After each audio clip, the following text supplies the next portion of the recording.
Gastric রোগী বা যাদের গ্যাস্ট্রিকের সমস্যা রয়েছে তারা কিন্তু অনেক বেশি ভুগে থাকেন।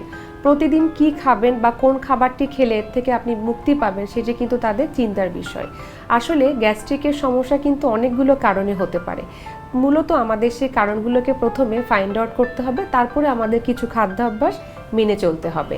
অনেক সময় গ্যাস্ট্রিক রোগী যারা তারা কিন্তু সকালে খালি পেটে টক ফল বা টক জাতীয় খাবার কিন্তু খেয়ে থাকেন। এই টক ফল বা টক জাতীয় খাবারগুলো খালি পেটে খেলে কিন্তু তাদের অ্যাসিডিটি বা গ্যাস্ট্রিকের সমস্যা বেড়ে যেতে পারে। এরপরে আরেকটি বিষয় হচ্ছে চা খাওয়া। যারা সকালবেলা খালি পেটে চা খেয়ে থাকেন তাদের কিন্তু গ্যাস্ট্রিক হওয়ার সম্ভাবনা বা অ্যাসিড তৈরি হওয়ার সম্ভাবনা কিন্তু অনেক বেশি থাকে।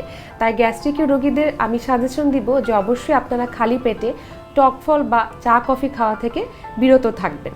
এরপরে কিছু সবজি বা কিছু খাবার আছে যেগুলো গ্যাস্ট্রিক রোগীদের কিন্তু ট্রিগার করতে পারে, যেমন দুধ বা দুধের খাবারগুলো অনেক সময় গ্যাস্ট্রিক রোগীদের ল্যাকটোজ ইনটলারেন্স থাকার কারণে এই খাবারটি ট্রিগার করতে পারে বা গ্যাস তৈরি করতে পারে।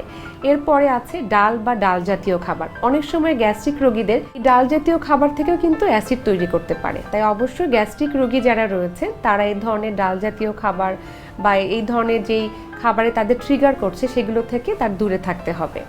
আরেকটি খাবার রয়েছে যেগুলো হচ্ছে আমাদের ভাজা পোড়া খাবার। অনেক সময় দেখা যায় যে আমরা কর্মব্যস্ততার কারণে বাসার খাবার থেকে দূরে থাকতে হচ্ছে এবং বাইরের যে ভাজা পোড়া খাবার আমরা রাস্তার পাশ থেকে কিনে খাই, যেমন সিঙ্গারা, সমোচা, পুরি, এই ধরনের খাবারগুলো কিন্তু একই তেলে বারবার ভাজা হয়। তেলটাকে বারবার পোড়ার কারণে কিন্তু এখানে অ্যাসিডিটি হওয়ার সম্ভাবনা অনেক বেশি। তাই এই ধরনের ভাজা পোড়া খাবার অবশ্যই তাকে বর্জন করতে হবে এবং অতিরিক্ত তেল চর্বিযুক্ত যে খাবারগুলো আমরা গ্রহণ করে থাকি বাসায় সেগুলোও কিন্তু তাকে বর্জন করতে হবে।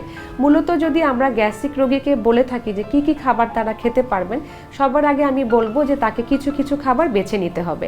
যেমন অনেক সময় কিন্তু গ্লুটেন তাদের প্রবলেম করতে পারে। গ্লুটেন হচ্ছে গমের প্রোটিন।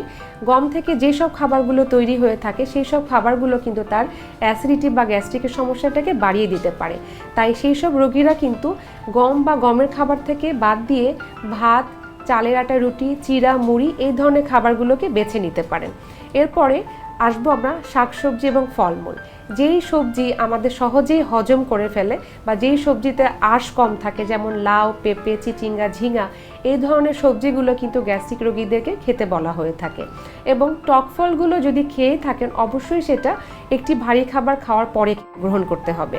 আর আমাদের মিষ্টি জাতীয় ফল, বিশেষ করে কলা, খেজুর, এগুলো আপনি যে কোনো সময় গ্রহণ করতে পারেন। এটা আপনার গ্যাস্ট্রিকের সমস্যাটাকে না বাড়িয়ে কমাতেও সাহায্য করে থাকবে। মূলত আমরা যদি অনেক সময় না খেয়ে থাকি তখনও কিন্তু গ্যাস্ট্রিকের সমস্যা বেড়ে যেতে পারে। তাই যাদের গ্যাস্ট্রিকের সমস্যা রয়েছে তারা কিন্তু 2 ঘন্টা পর পর খাবার গ্রহণ করবেন। অবশ্যই সহজে হজম হয়, সহজ পাচ্য যে খাবারগুলো রয়েছে এই খাবারগুলো তার খাদ্য তালিকায় রাখতে হবে যেন তার গ্যাস্ট্রিকের সমস্যা বেড়ে না যায়।